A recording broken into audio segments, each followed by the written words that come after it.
बर' हारिनि गेजेराव थामथि बिटिआर गोजोन गोरोबथा जानानै थांबाय थांनाय 2020 मायथाइनि 27 जानुवारि खालारनि गेजेराव आरो बेखौ लानानैनो माखासे बेरेखा दोलोनि सानैसो दैदेनगिरिफ्रा बिटिआर गोजोन गोरोबथाया एबा बिटिआर गोरोबथाया बर' हारिनि थाखाय जेबो लाबोनो हायाखै बे बाथ्राखौ गोबां बुंबोनायखौ नोंथांमोना नुबोबाय थादों।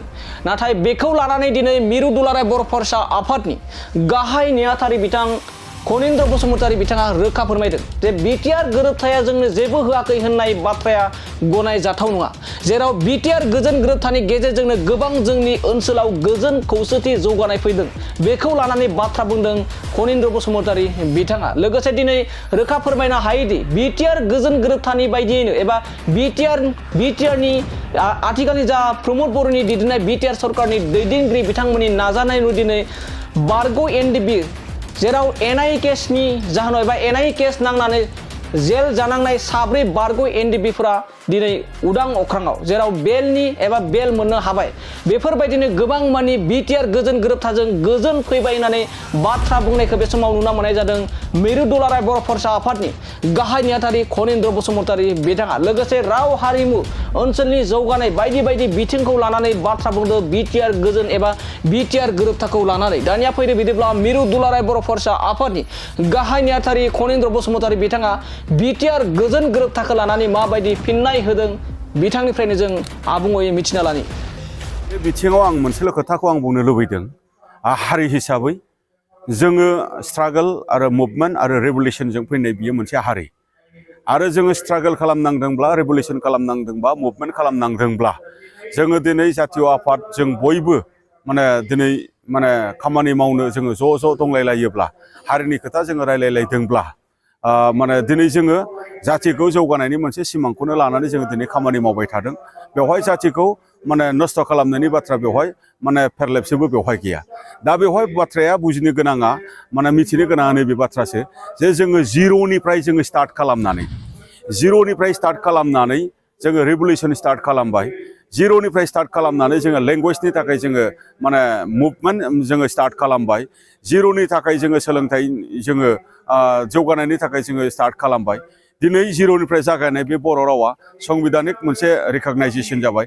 आसामाव दिनै मा होनदों अफिसियेल लेंगुवेज जाबाय आरो बे रावानो दिनै मा होनदों एलपि स्कुलाव फरायजेननायनिफ्राय लानानै बियो इउनिभारसिटिसिम फरायनो हानाय जाबाय आरो मिडियाम हिसाबै दिनै मा होनदों 11-12 फरायनो हानाय जाबाय। अब्ला लेंगुइस्टिकेलि जोङो दिनै मा होनदों जोंनि रावा रैखाथि गोनां जाबाय। अब्ला जोङो जिर'निफ्राय जागायदोंमोन, जोङो बे लेभेलसिम जोङो सौफैबाय। जिर'निफ्राय जोङो जागायदों जे जोंनियाव जेबो गैयामोन, जे जोंनिया गाव खुंथायनि थाखाय जोङो आन्दलननि गेजेरजों जों बिएससि मोनबाय। बिएससिनि गोजौआव आरो जोङो बिटिसि मोनबाय। बिटिसिनि गोजौआव जोङो आरोबाव मर पावार आरो मर एरिया लानायनि गेजेरजों मर डिपार्टमेन्ट लानायनि गेजेरजों दिनै जोङो बिटिआर मोनफैबाय। बिटिआर मोनफैनायनि उनाव दिनै बिटिआराव थानाय माखासे दफाफोरखौ दिनै जोङो मावफुंनो थाखाय जोङो सेस्था खालामबाय थादों आरो माखासे दफाफ्रा दिनै मोनसेनि उनाव मोनसे मावफुंजादों।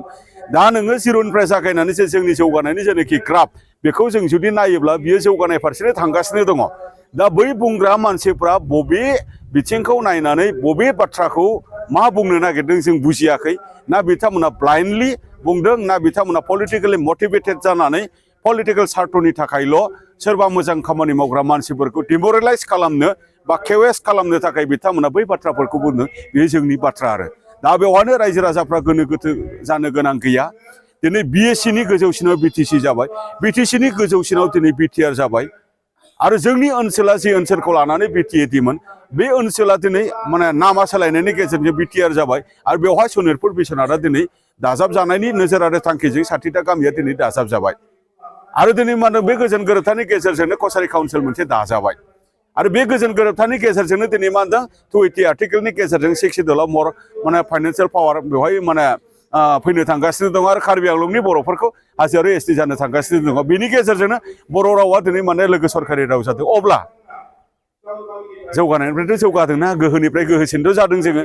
नंगौ माखासे दफाफ्रा मावफुंजानायाव एसे दिले जादों आरो बेखौ जोङो दिनै बे गोरोबथायानो जे बेवहाय जेबो गैया, बे गोरोबथाया जोंनो जेबो होआखै, बेफोर बाथ्राफोरखौ बुंनाया बेसलेस आरो नाजावथाव नङा।